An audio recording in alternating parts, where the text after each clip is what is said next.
BJP से भूपेंद्र राय हमारे साथ जुड़ चुके हैं। भूपेंद्र जी, हम जानना चाहेंगे कि बजट पेश हुआ है और इसे बीजेपी एक बहुत अच्छा बजट कह रही है, वहीं कांग्रेस इसे लेकर लगातार हंगामे कर रही है और इसे एक फेलियर बजट बता रही है। इस पर आप क्या कुछ कहना चाहेंगे? यह मध्य प्रदेश के लिए स्वर्णिम मध्य प्रदेश वाला बजट है। यह युवाओं के लिए रोजगार देने के लिए बजट आया है। यह एक विकसित मध्य प्रदेश का बजट आया है। यह किस प्रकार से मध्य प्रदेश का कायाकल्प हो, इसके लिए एक विकसित बजट आया है। यह मध्य प्रदेश के मुखिया शिवराज सिंह चौहान किस प्रकार से मध्य प्रदेश को एक स्वर्णिम मध्य प्रदेश की जो कल्पना करते हैं, उसके लिए यह बजट काफी सराहनीय बजट है। निश्चित ही कांग्रेस का काम है धरने प्रदर्शन करना और कोई अच्छी चीज आप देखते हैं, कोई भी अच्छा बजट या कोई भी अच्छा काम जो भारतीय जनता पार्टी करती है तो कांग्रेस विरोध करती है, इसलिए वह विरोध कर रही है। भूपेंद्र जी, इस वर्ष ई बजट पेश हुआ है। पेपरलेस बजट को लेकर भी कांग्रेस का कहना है कि पेपर में भी बजट पेश होना चाहिए था, इसे लेकर आप क्या कहना चाहेंगे? देखिए, पेपरलेस बजट और ई बजट से क्या है, आजकल डिजिटल युग है। वो हमारे माननीय प्रधानमंत्री जी कहते हैं कि डिजिटल इंडिया बनाना है, तो इस डिजिटल इंडिया के लिए यह एक कदम है जिससे ई बजट हम लाए हैं। और ई बजट तो आता है ना, और अन्य राज्यों में भी ई बजट आया है ना। जी जी भूपेंद्र जी, लाडली बहना योजना को लेकर भी कांग्रेस ने कहा है कि ये योजना भी कॉपी की हुई है, इस पर आप क्या कहना चाहेंगे? देखिए, ये कोई कॉपी नहीं है। माननीय मुख्यमंत्री जी जब हमारे पहली बार शिवराज सिंह जी मुख्यमंत्री बने तो निश्चित ही वह लाडली बहना योजना तो आज आ रही है, लेकिन लाडली लक्ष्मी योजना वह माननीय मामा मुख्यमंत्री शिवराज सिंह चौहान अपने भांजियों को लेकर आए। अब पर उनकी ऐसी सोच है कि जो बेटियां हैं वह निश्चित ही बड़ी हो गई होंगी, 18 साल की हो गई होंगी, 19 साल की हो गई होंगी, तो किस प्रकार से अब अपनी बहनों के लिए एक लाडली बहना योजना है जिससे उनके खाते में 1000 रुपए पर मंथ जाए, इसलिए यह योजना आई है। तो यह मामा अपनी बहनों के लिए कर रहे हैं।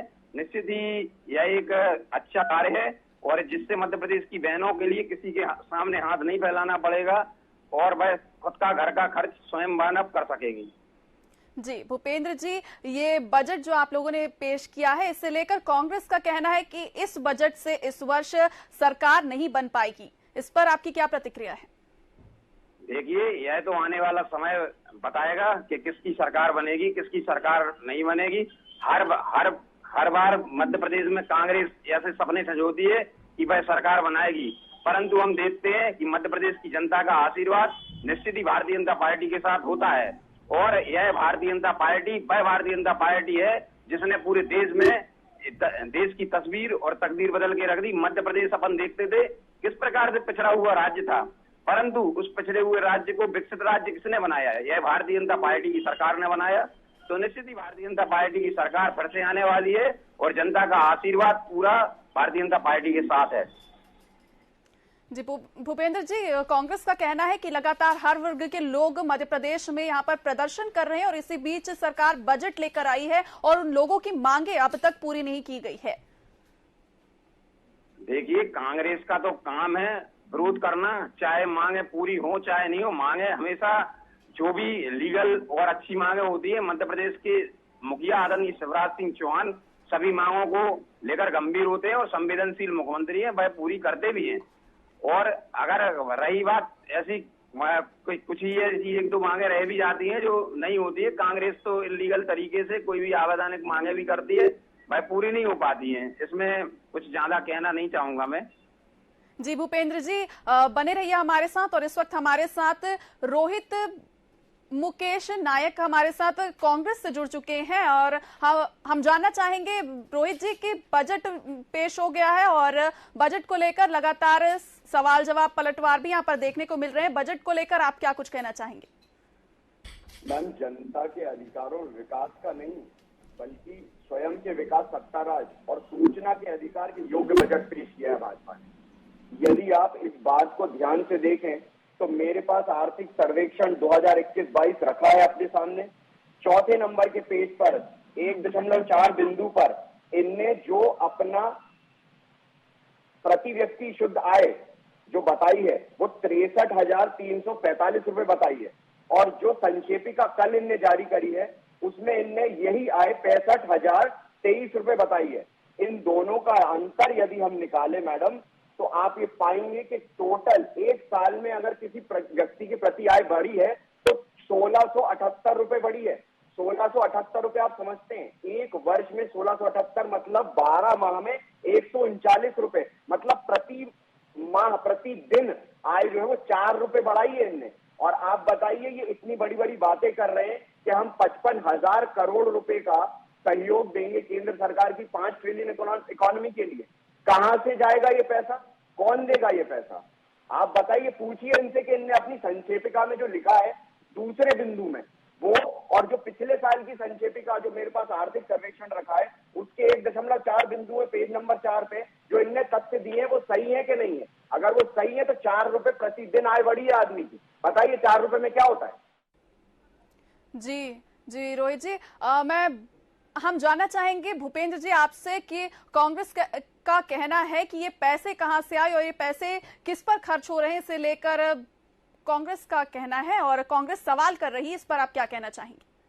देखिए भारतीय जनता पार्टी की सरकार है। आप देखिए ना, जब इससे पहले जब 14 महीने की कमलनाथ जी की सरकार जब बनी थी तब भी ये रोना रोते थे कि शिवराज सिंह ने पैसा कहां से खर्च कर दिया, हमारे पास पैसा नहीं है, हमारे पास पैसा नहीं है। परंतु और इनने पूरी गरीबों की हितैषियों की पूरी योजनाएं बंद कर दी थी। परंतु फिर से जब शिवराज सिंह चौहान जी आए तो निश्चित ही पैसा आया ना, निश्चित ही पूरी सरकार ने जो योजना उनकी कमलनाथ सरकार ने जो बंद कर दी थी उनको पुनः उन योजनाओं का क्रियान्वयन होना स्टार्ट हुआ ना। तो देखो इनका तो कहना है कि कहां से पैसा आएगा, कहां रोना रोते रहते, ये आई बाप वोट तो करा सकते हैं परंतु जनता का कुछ हित हो, जनता को कुछ लाभ हो या वो काम नहीं करा सकते। तो कांग्रेस तो ये बात ना करे तभी ठीक रहेगा। आपकी जो आर्थिक सर्वेक्षण में आपने जो तथ्य दिए हैं उसमें जो आपने प्रति व्यक्ति आय 63,000 पिछले साल बताई थी और इस साल जो आपने 65,000 बताई है, इसमें 1600 रुपए का अंतर है। तो एक व्यक्ति का हर दिन की आय में वृद्धि 4 रुपए की हुई है।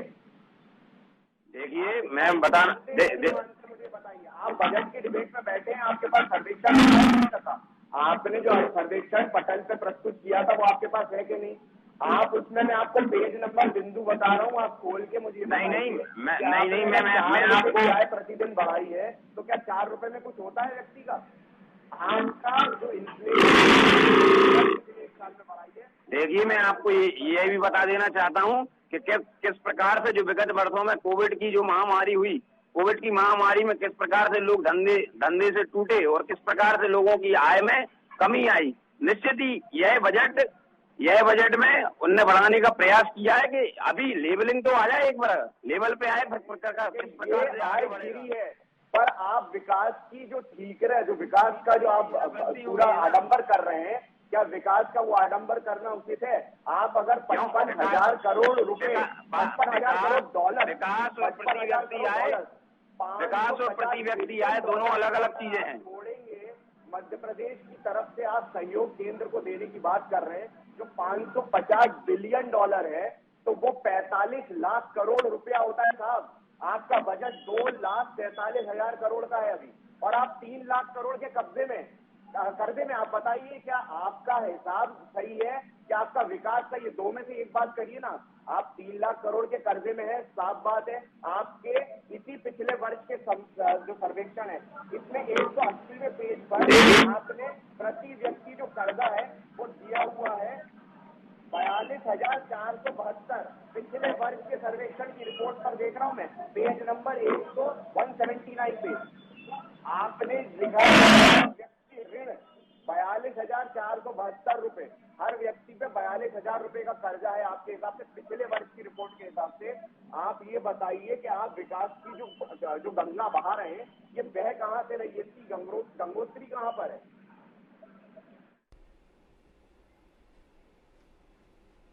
जी, आरोप प्रत्यारोप का दौर लगा है और लगा ही रहेगा। और मैं आप दोनों से पूछना चाहूंगी कि क्या इस बजट के दम पर अब आगामी चुनाव में बीजेपी सरकार बना पाएगी या फिर इस बजट का फायदा कांग्रेस उठाएगी? सबसे पहले रोहित जी आपसे पूछना चाहेंगे।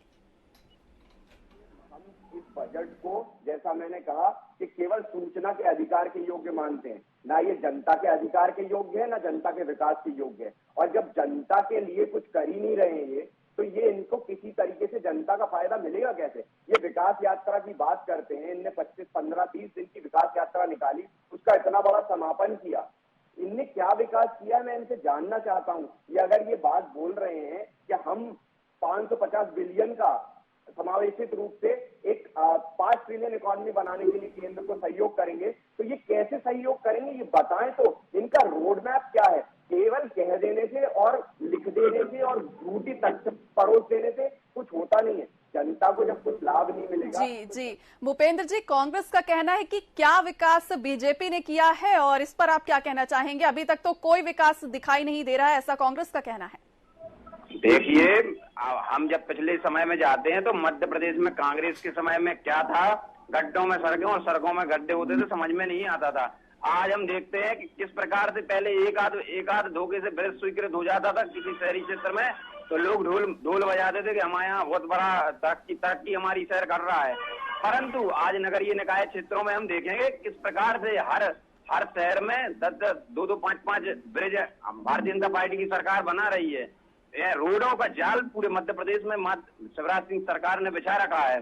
किस प्रकार से आप विकास की बात कर रहे हैं, तो यह जनता के सामने किस प्रकार से आपने संबल योजना को बंद किया, यह भी जनता ने देखा है। और किस प्रकार से संबल 2.0 मध्य प्रदेश के शिवराज सिंह चौहान जी आदरणीय भारतीय जनता पार्टी की सरकार लाई, यह भी जनता ने देखा है। लाडली लक्ष्मी योजना के बाद अब लाडली बहना योजना, जो जनता के खाते में, इस मध्य प्रदेश की पूरे 1.25 करोड़ बहनों के खाते में 1,000 रुपए पर महीने जो जाने वाले हैं, यही मध्य प्रदेश की जनता और वहां की बहनें हमें देखेंगी और हमें आशीर्वाद देंगी। तो यह कहने का काम है, ये लोग बातें बड़ी बड़ी करते हैं, परंतु जब जनता का आशीर्वाद का बात आती है तो यह भारतीय जनता पार्टी को मिलता है। जनता का आशीर्वाद हमेशा भारतीय जनता पार्टी के साथ रहा है और वही रहेगा। जी रोहित जी, बीजेपी का कहना है कि जनता का आशीर्वाद इस बजट को मिल रहा है, तो क्या ये आशीर्वाद कांग्रेस को जनता के द्वारा नहीं मिलेगा? देखिए, भाषण देने की बात नहीं है। बजट पे अगर ये मेरे से चर्चा करना चाहें तो करें, वरना भाषण देने के लिए इनके पास बहुत मंच होंगे। इनको इतनी सत्ता मोहर, इतना इनको जो जिस तरीके से 15 मार्च हुआ है पद का, उस तरीके का जो पूरा आडंबर बीजेपी ने पद बांट के किया है, ये भाषण देने से थोड़ी समझ में आती है चीजें। आप तथ्यात्मक बात करिए। मैं आपके सर्वेक्षण के बारे में प्रश्न कर रहा हूँ, आप कहीं लाडली लक्ष्मी योजना बता रहे। आप बताइए, आपका जो फीमेल फीटरसाइड रेट है, किस प्रकार से आम जनता प्रति व्यक्ति की आय किस प्रकार से कोविड के समय पर कितने नीचे चली गई थी।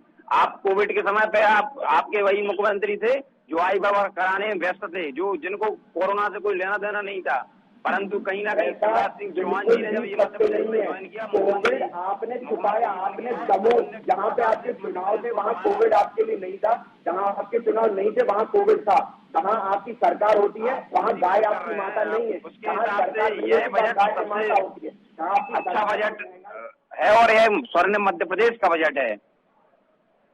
वहाँ बेरोजगारी नहीं होती, जहाँ आपकी सरकार नहीं है वहाँ।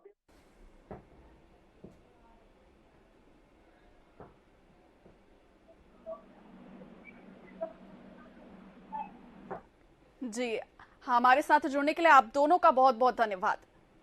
तो आपको बता दें कि एक तरफ बीजेपी से स्वर्णिम बजट बता रही, वहीं दूसरी ओर कांग्रेस से बजट फेलियर बता रही है। आज हंगामे के साथ मध्य प्रदेश विधानसभा में बजट पेश हुआ है। वहीं